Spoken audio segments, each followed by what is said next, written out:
Tonight on Connecticut's news station, residents calling for a ceasefire in the Israel-Hamas conflict. Their message to state officials tonight after they lost family members in Gaza. Plus, a daughter's heartbroken, saying her father killed her dog. Meanwhile, he's charged with animal cruelty. She exclusively tells Fox 61 what she believed happened.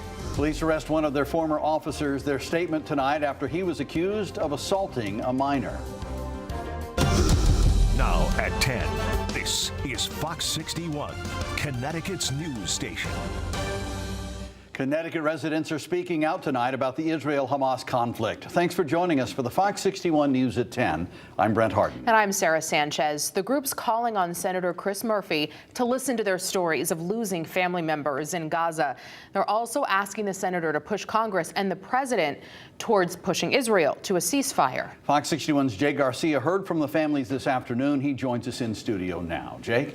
Well, Brent and Sarah, two family members here in Connecticut who have extended family members in Gaza are mourning the loss of their loved ones. But in mourning, they are determined to make sure their deaths are not in vain. No one will die short of age, but some people will die short of dignity, short of humanity, and short of principles. That was the last Facebook post from Wahan Shahada's uncle, just hours before his death. It was last Saturday in a text from her mom when Shahada first learned the Israeli military strikes affected her family. Your uncle's homes have been shelled. I immediately called my mother, heartbreaking at the reality that my uncles and their families have been left homeless. Little did I know that was the least of my worries. Just hours later, she learned it was not just their homes that were targets. My mom informed me that my uncles were besieged, their buildings surrounded by tanks and unable to move. They called the Red Cross and anyone who would listen, begging for safe passage out of the building. Her family runs a maternity hospital founded by her grandfather in Gaza City, just blocks from the Al-Shifa hospital. I assured my mom, when light breaks, they'll be able to leave and get to safety. The sun never rose for Dr. Bassel Mehdi. The sun never rose for Dr. Raed Mehdi, his wife, and his 7 children, the youngest of whom was only 13 years old. Friday, Palestinians gathered outside the Hartford office of Senator Chris Murphy, calling for the senator to use his high-ranking role in the Senate Foreign Relations Committee to convince U.S. leaders that a ceasefire must happen, and soon. The amount of devastation in the Gaza Strip is beyond imagination. Almost every family has lost somebody or something in these senseless attacks on civilians. The president of the Farmington Valley American Muslim Center in Avon says he has lost at least a dozen family members, and the number is likely higher. A week and a half ago, my sister-in-law's 2 brothers and their families were bombed while they were sleeping in their homes. I don't know how many I have lost because some of them haven't been recovered yet from the rubble. Senator Chris Murphy released a statement saying he was grateful for the meeting today and he will continue to meet with Jewish and Muslim constituents who are impacted. Senator Murphy has recently urged Israel to change its approach in fighting Hamas, saying civilian deaths are far too high. But he also fears a ceasefire will give Hamas a chance to regroup and carry out further attacks. In studio, Jake Garcia, Fox 61, Connecticut's news station. All right, Jake, thank you. Okay, so the weekend is here. Our weather is going to begin to move a little bit more toward the kind of weather you think of in November. Right? Yes. Let's check in with Chief Meteorologist Rachel Frank, who's kind of tracking a little bit more of an active Saturday, well, early Saturday morning, I should say, right, Rachel? Yeah, we have some showers that are coming in, and this is the cold front that is going to knock us back into November reality after 2 splendid days in the 60s. Yeah, we're waving goodbye to that kind of warmth for quite some time. Taking a look, we've got showers that are getting closer and closer to Connecticut here, but a lot of that front will end up kind of falling apart. So while I do think there's a shower or 2 across the state as we head through the overnight and into tomorrow, we're not expecting a whole lot of measurable rain. Meantime, it's still quite warm out there. It's near 60 degrees in Danbury, low 50s in the Hartford area, and mid to upper 50s for the Connecticut shoreline. Temperatures are not going to be dropping dropping all that much tonight. Again, those showers developing, temperatures only sliding back towards 50 as we head towards daybreak tomorrow. And here's a look at the future radar at 3 o'clock in the morning. I want to stop it again at around 7:30 when you're noticing a few of those scattered showers out there. But here we are closer to 10:30. Notice the rain is departing. Clouds will be breaking for some sunshine, and the rest of the day looks really pleasant. We'll see temperatures around 50 degrees, but a breeze will be helping to pump in those cooler temperatures. So that's the reason why we're done with highs in the 60s. It looks great heading into Sunday, but we do have a bigger rain and wind event for next week. Unfortunately, a time that people are going to be traveling. Your full forecast, we'll take a look coming up.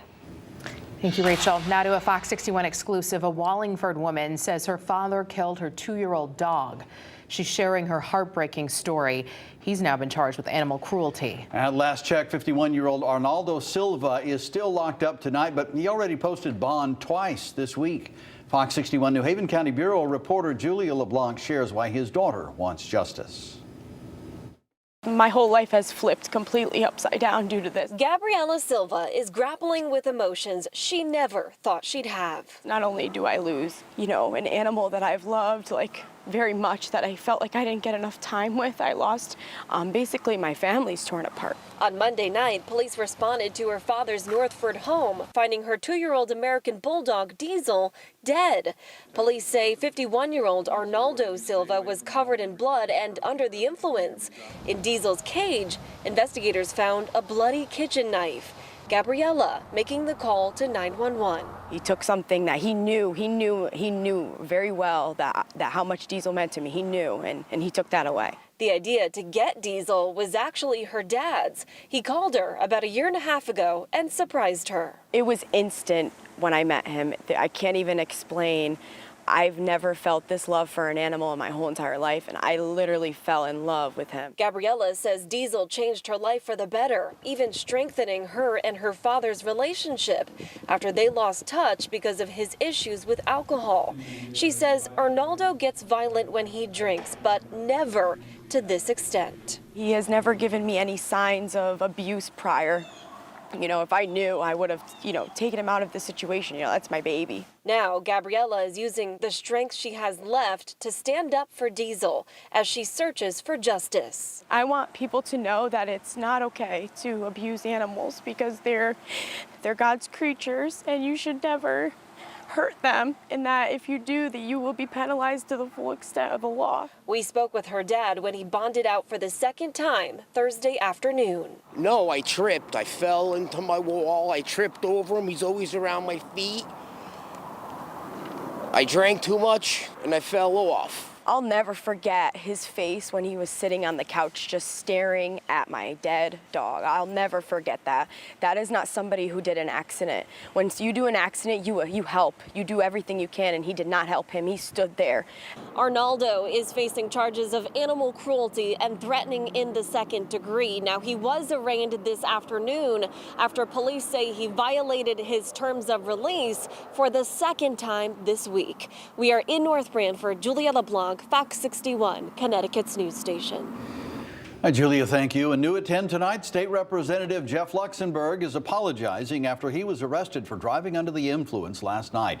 The state rep issued a statement saying he is seeking personal counseling and treatment following his DUI arrest. Luxembourg serves the town of Manchester. The Speaker of the House, Matt Ritter, says Luxembourg has been removed from all committee positions in the General Assembly. An assistant public defender in New Britain has been suspended with pay for allegedly distributing an anti-Israel newspaper at the public defender's office. Officials confirmed Joshua Perldinger was suspended. He allegedly put copies of the Red Clarion newspaper in the waiting area of the New Britain Superior Court. Officials tell us public defenders are not allowed to use their office to promote a political agenda, and officials believe the paper was political in nature. Officials tell us the paper was not anti-Semitic, but it contained a headline with a Hamas motto and called the president Genocide Joe Biden and referred to him as the enemy of the people. New Haven police have arrested a former officer accused of sexually assaulting a minor. Police have been investigating this case since March and say Jeremy Elliott assaulted the victim between 2012 and 2014. Elliott was employed with the department from 2008 to 2021 as a school resource officer and a police athletic league officer. He was arraigned in court. In a statement, the New Haven police chief addressed the allegations, saying behavior like this will not be tolerated. Connecticut State Police are looking for victims of a man who allegedly touched and photographed women during a fake medical study. Police say Brian Casella sought out the women for this fake study. He used various instruments in his own hands and ears to manipulate and listen to their stomachs. Casella paid the victims, telling them the money was from the company where the results were sent to. Investigators found several recordings and photos of unidentified female victims on a hard drive. Call State Police if you recognize him and believe that you were a victim. And we're learning new details tonight about a shooting at a New Hampshire hospital. Officials say police responded to reports of an active shooter at New Hampshire State Hospital in Concord just after 3:30 this afternoon. A state trooper assigned to the hospital shot and killed the suspect. Police say the suspect did shoot and kill one person. We are shocked and saddened by today's incident at New Hampshire Hospital. All patients and hospital staff are safe. Our hearts go out to the family of the victim as well as our colleagues who have been impacted. We have established a call center for families wishing to reach out to their loved ones.